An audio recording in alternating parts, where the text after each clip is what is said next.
जी और हमारे पार्षद साहब भी दोनों उपस्थित हैं। इससे पहले वाले चुनाव में भी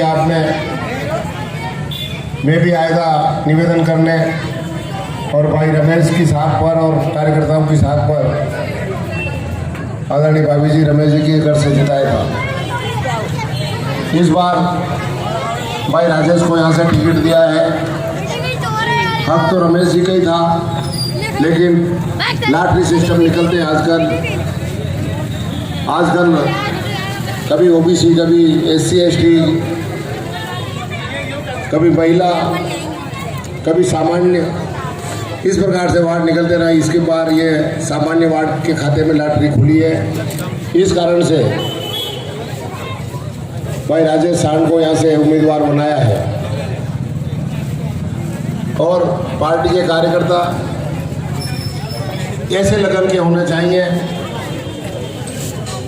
अपना हक होते हुए कोई भाई रमेश आज कार्यालय के उद्घाटन पर दोनों यहाँ उपस्थित होकर के मेरा मन जीत लिया। इसमें कोई बुराई नहीं है, ऐसे पार्टी कार्यकर्ताओं की आवश्यकता है।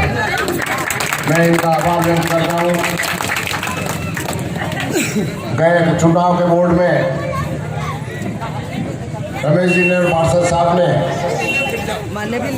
काम कराने के लिए काफ़ी संघर्ष किए, प्रयत्न भी किए। मैं भी फोन करता रहा, लेकिन फिर भी कोई न कोई काम बाकी जरूर रह गए होंगे, इसमें कोई दो राय नहीं है। मैं आप समस्त वार्ड वासियों से ये वादा करता हूँ कि जो काम इनके अधूरे रह गए हैं वो काम इस बोर्ड में भाई राजेश पूरा करेगा और आप सबके सहयोग से करेगा। मैं ये वादा करने के लिए आया हूँ।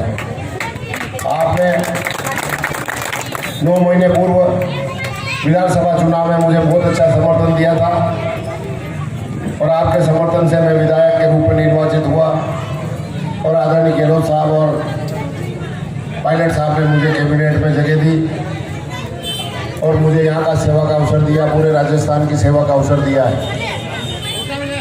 मेरे मन में भी कल्पना है और आपके मन में भी कल्पना होगी कि उदयलाल जी को वोट दिया तो हमारे निपाड़ा में कुछ काम होना चाहिए। निसंदेह काम करने का प्रयास किया और 9 महीने में जो कुछ किया वो आपके सामने है।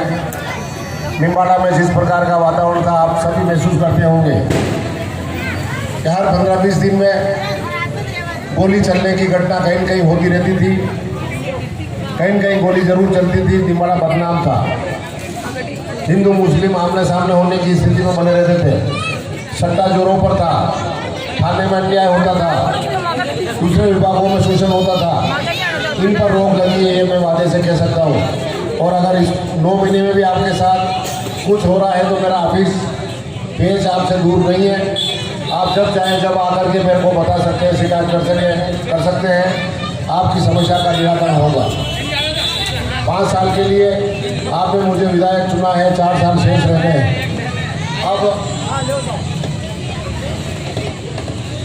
अब 4 साल मेरे शेष है विधायक कार्यकाल के और बोर्ड अब बढ़ने जा रहा है।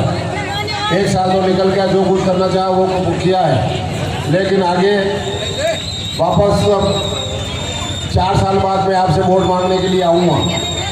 अगर मैं आपकी भावनाओं के अनुरूप इस निपाड़ा को विकास नहीं दे सकूं, आपके सुख दुख का भागीदार नहीं बन सकूं, आपके मोहल्ले में काम नहीं कर सकूं, तो 5 साल बाद जब मैं वोट मांगने आऊँ आप अपने दरवाजा बंद कर लीजिएगा कि साहब बहुत मेहरबानी आपकी, बहुत अच्छा किया आपने, मैं वोट मांगने आऊँगा, लेकिन आप वोट मुझे देना मत, इसकी सज़ा मुझे देना अगर काम नहीं हो।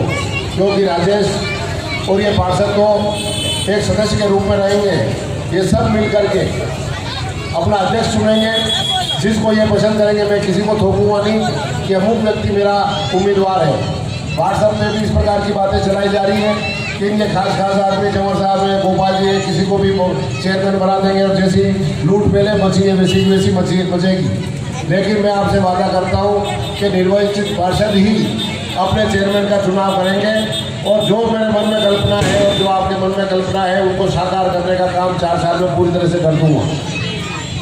इस वार्ड में हमारे युवा साथी जो NSU के क्षेत्र में काफ़ी अच्छा काम उसने किया, राघवेंद्र का एक नाम है, वो भी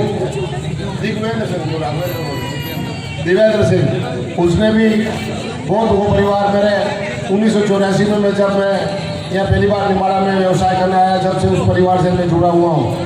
उसका भी पूरा हक था, तीनों जनों के नाम थे इसमें, लेकिन कार्यकर्ताओं की भावना और पूरे निमाड़ा के जो भी हमारे नीति निर्धारक थे, टिकट वितरण करने वाले, उन्होंने सबने ये राय की कि राजेश को टिकट देना है। दिग्वेंद्र, ये नाम उल्टा सीधा होता मेरे ख्याल। दिग्वेंद्र भी बराबर कंधा से कंधा मिला करके आया था और पूरी टीम को लेकर एनएसयू आएगी कि भाई साहब मेरी तरफ से क्या कोई आप चिंता मत करना, और सब साथियों को लेकर पेश में आकर के मेरे से मीटिंग करके गया और उसने भी पूरी मेहनत से काम करने का कहा है। तो मैं आपको यही कहता हूँ इस मौके पर कि आप एक टीम वर्क के रूप में सभी तीनों जने काम कर रहे हैं, तो उनकी भावना को ध्यान में रखकर 90% मतदान लेकर राजेश को जितावें। मुझे इस मोहल्ले में आता हूँ